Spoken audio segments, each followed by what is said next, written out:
I used to spend most of my life worrying about everything. But now, it's rare for me to worry about anything at all. Even when I do, it only lasts for about 20 to 30 seconds before I catch myself and put a stop to it. Developing this mindset has made my life significantly better. If you're looking to reduce your stress and stop worrying, you probably already understand the benefits, so I don't need to convince you. But to sum it up, you'll finally have the time to enjoy life. You won't be constantly unhappy, and you won't be damaging your health or making yourself ill. That sounds pretty great to me. Two books that had a profound impact on me are Eckhart Tolle's The Power of Now and Viktor Frankl's Man's Search for Meaning. I think everyone should read them. But today, I want to share 4 of my favorite concepts from another remarkable book, Dale Carnegie's How to Stop Worrying and Start Living. The first major idea is to ask yourself, what's the worst that can happen? I remember during my first year of college, I was constantly anxious about my grades. I used to wonder what I would do if I got a B+ instead of an A. At that time, my 17-year-old mind genuinely believed it would be the end of the world. Fast forward 5 years, and I recently stumbled upon my diploma in a random spot in my house. I hadn't even opened the box since receiving it and will likely never use it for the rest of my life. This is a prime example of how your brain plays tricks on you. It panics in the face of uncertainty. If you don't clearly define the worst-case scenario, your brain will exaggerate the consequences, making something like getting a B+ seem like it will ruin your life. But in reality, the worst-case scenario is rarely as bad as we imagine. I often get messages from people saying, "Hey, I'm really inspired by your channel. I want to start my own, but I'm facing a lot of resistance." And here's the thing, so did I. Your brain's default mode is to think, I'll make a video, people will hate it, everyone will mock me, people will get angry, and they'll come and burn down my house. Seriously, these are either your conscious or subconscious thoughts. But what's the reality? The worst that could happen is you might get a negative comment. That's it. This applies to everything else too, like starting a business or giving a public speech. I have almost no experience speaking in front of large audiences, so if I gave a speech right now, it might not be great. I might be nervous, I might be awkward, but I wouldn't back out of it. Why? Because what's the worst that could happen? It's not like the whole world will ridicule me, or that people will hunt me down after my speech. No. The worst is just some guy in the crowd who didn't get a chance to speak thinking that my talk wasn't impressive. So what? Here's another example. Our washing machine broke down. Now, if I wasn't mindful of my tendency to worry, I would have gotten really upset. That's the usual reaction, right? You don't often see someone say, "Oh, the washing machine broke down. That's awesome. No big deal." No, typically, that would frustrate anyone. You might think you'll never have clean clothes again, right? But here's the thing, I spent the first 17 years of my life washing my clothes by hand with basic detergent. So what's the worst that could happen now? Maybe I'll have to wash a few shirts by hand with some nice coconut soap for a few days until the machine gets fixed.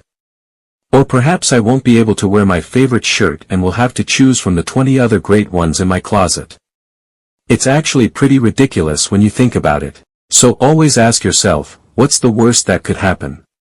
Clearly define the worst outcome, and you'll soon see how absurd most of your worries are. This brings us to the next key idea, the absurdity of it all. I have a friend who's constantly anxious about everything. He called me, and as he started listing all the things he's stressed about, I interrupted him and said, "Okay, just stop." Dale Carnegie once shared a story about a man trapped in a submarine, fully aware that he would likely die in the next few hours.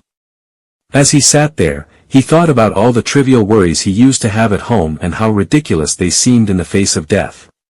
He made a vow that if he survived, he would never waste his life on such meaningless worries again. Now, that might be a bit extreme, so let me give you a more modern example. Every single day, people around the world are being brutally killed. The only reason it's not happening to you is purely because of where you were born in a certain place and they were not. That's it. Now, getting back to my friend, I told him, here's what I want you to do. Every morning, start your day by watching a video of someone being killed, and then go about the rest of your day.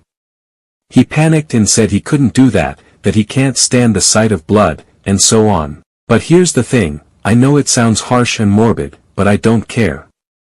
If you're someone who doesn't worry about things, then great, you don't need to watch anything.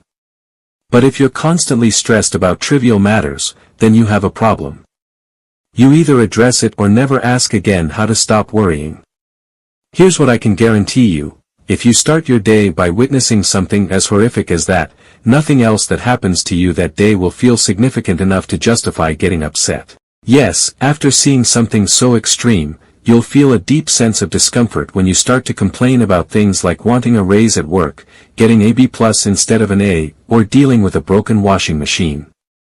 You'll realize that if the person who died had been given the chance to live, and wear that same dirty shirt for the rest of his life, he would have been happiest person to be alive.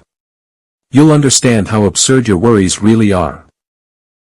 The third big idea is staying busy, but I don't mean the kind of busy most people are. In fact, those are often the people who worry the most.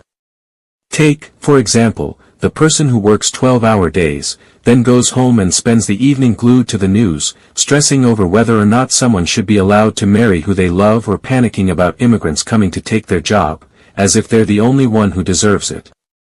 That's not the kind of busy I'm talking about. Here's how I like to stay occupied: reading a book that interests me, going to the gym with my partner, playing and composing music on the piano, cooking delicious meals, or diving into a project I'm passionate about. When you do these kinds of activities, something interesting happens. Your brain can't focus on two things at once. It just doesn't have that capability.